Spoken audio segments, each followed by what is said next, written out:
అందరికీ నమస్కారం. హరిప్రియ భక్తి ఛానల్కి స్వాగతం. నవరాత్రుల్లో అమ్మవారి పూజ విధానాల్లో మనం చాలా చక్కగా ఎన్నో విషయాలు తెలుసుకుంటూ ఉంటున్నాం. ముఖ్యంగా ఏ అలంకారంలో అమ్మవారిని ఏ విధంగా పూజించుకుంటాం ఈ నవరాత్రుల్లో, అలాగే ఎటువంటి ప్రసాదాలు నైవేద్యంగా పెట్టొచ్చు, ఏ సమస్యలు ఉన్నవాళ్ళు ఏ విధంగా పూజించుకోవాలి, ఇలాంటి ఎన్నో విషయాలు తెలుసుకుంటూ ఉన్నాము. మరి ఈరోజు ప్రత్యేకించి 7వ రోజు అమ్మవారి అలంకారం గురించి, అలాగే అమ్మవారిని పూజించుకునే విధానం గురించి మనం గురువుగారిని అడిగి మరిన్ని విషయాలు తెలుసుకుందాం. గురుగారు నమస్కారం అండి. నమస్కారం. గురుగారు, మరి 7వ రోజు అమ్మవారు ఏ అలంకారంలో దర్శనం ఇస్తున్నారు, మనం ఏ విధంగా అమ్మని పూజించుకొని ప్రసన్నం చేసుకోవచ్చు అంటారు? తప్పకుండా అమ్మ. ముందుగా శ్రీ మహాగణపతి దేవతోభ్య నమః. చూసేవంటి వీక్షకులకి నమస్కారం. అందరికీ మంచి జరగాలి.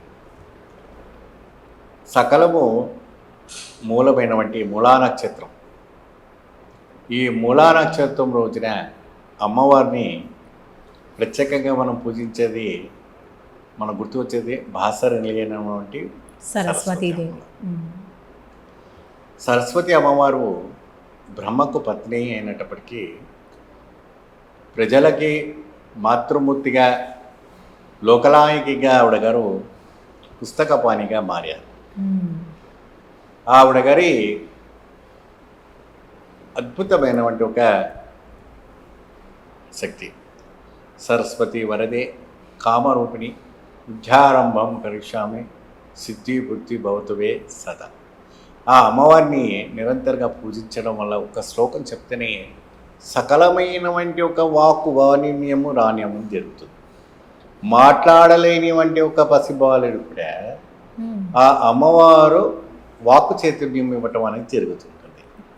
అక్షర జ్ఞానము తెలియని వంటి పసిబాలులకి ఈరోజు ఆలయంలో పుస్తకాలు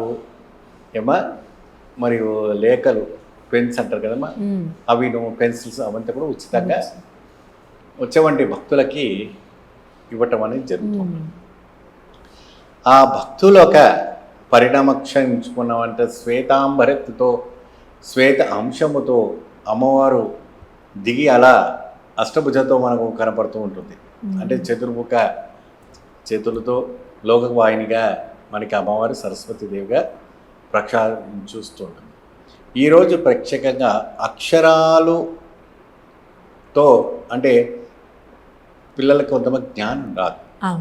మనం మంచి కాస్ట్లీ స్కూల్స్ వేస్తాం, వాళ్ళకి సరైన బేసిక్స్ ఉండవు, సరైన నాలెడ్జ్ ఉంటుంది.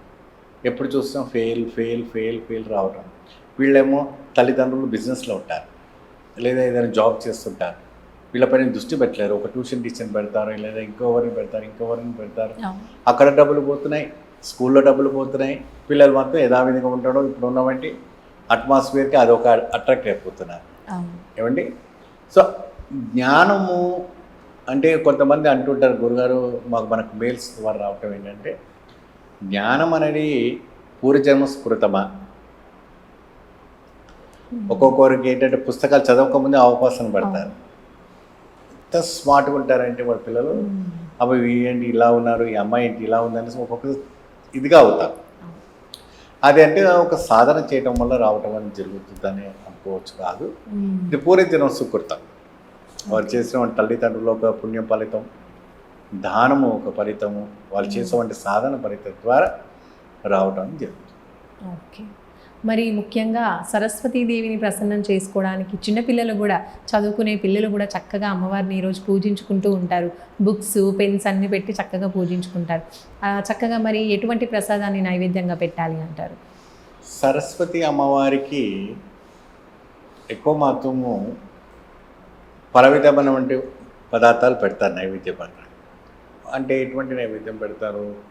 కొబ్బరిలో తయారు చేసినటువంటి అన్నం, కొబ్బరి అన్నము పెడతారు. అంటే ఒక్కొక్క గ్రామాల్లో ఒక్కొక్క ఊళ్ళో ఒక్కొక్క విధానంగా చేస్తుంటారు. కేరళ ఈ ప్రాంతాల్లో ఏంటంటే కొబ్బరి తురిమిన వంటి ప్రసాదము నైవేద్యం పెడతారు. అంటే అది బెల్లంతో తయారు చేసినవి ఉంటాయి, దాన్ని పూర్ణ ఉండం కూడా అంటుంటారు, పూర్ణ అన్నం కూడా అంటుంటారు. కొంతమంది ఏంటంటే కొబ్బరి తురిమిన వంటి ఒక అన్నాన్ని కూడా తయారు చేసి అమ్మవారికి నివేదన పెడుతుంటారు. సో ఇలాంటి ప్రసాదము అమ్మవారికి పెట్టి ఆ పిల్లలకి పెట్టడం వల్ల కూడా ఒక భోగదాయకం రావటం అనేది జరుగుతూ ఉంటాయి. సరస్వతి అమ్మవారిని ఆ రోజు వ్యాపారస్తులు కూడా పుస్తకాలు పెడతారు. బిజినెస్ డెవలప్మెంట్ కోసం కూడా ఖాతా బుక్లు అవన్నీ పెడుతుంటారు. దాంట్లో రాబడి రావాలి, అనేక రకంగా ఇది కావాలని సార్. అలాంటి వాళ్ళకి బిజినెస్లో అభివృద్ధి కలగాలన్నా, పిల్లలకి జ్ఞానం కలగాలని ఈ మంత్రాన్ని నేను చెప్పేవంటే ఒక మంత్రాన్ని వాళ్ళు రాసుకొని వింటే వారు రాసే వాళ్ళ నక్షత్రానికి చక్కగా ఈరోజు వాళ్ళకి అపురూపమైన జ్ఞానం రావడం, అంటే అది సాధన చేయాలి. ఆ మంత్రాన్ని సాధన చేసి మంచి జ్ఞానం కలుగుతుంది. రైట్. ఓకే గురుగారు, ధన్యవాదాలు. సో చూస్తున్నారు కదండి, సరస్వతీదేవి ఉపాసన ఏ విధంగా చేసుకోవాలి, ముఖ్యంగా ఈరోజు ఏమైనా సమస్యలు ఉన్నవాళ్ళు చక్కగా చదువుకు సంబంధించి, అలాగే వ్యాపారంలో కూడా సరస్వతి కటాక్షం కావాలి అనుకున్న వాళ్ళు కూడా గురువుగారిని సంప్రదించి మీ జాతక ప్రకారం మంత్రోపదేశం తీసుకుని చక్కగా స్మరణ చేసుకోవచ్చు అని గురువుగారు తెలియజేస్తున్నారు. ఇంకా మరొక మంచి వీడియోతో మళ్ళీ కలుసుకుందాం. నమస్కారం.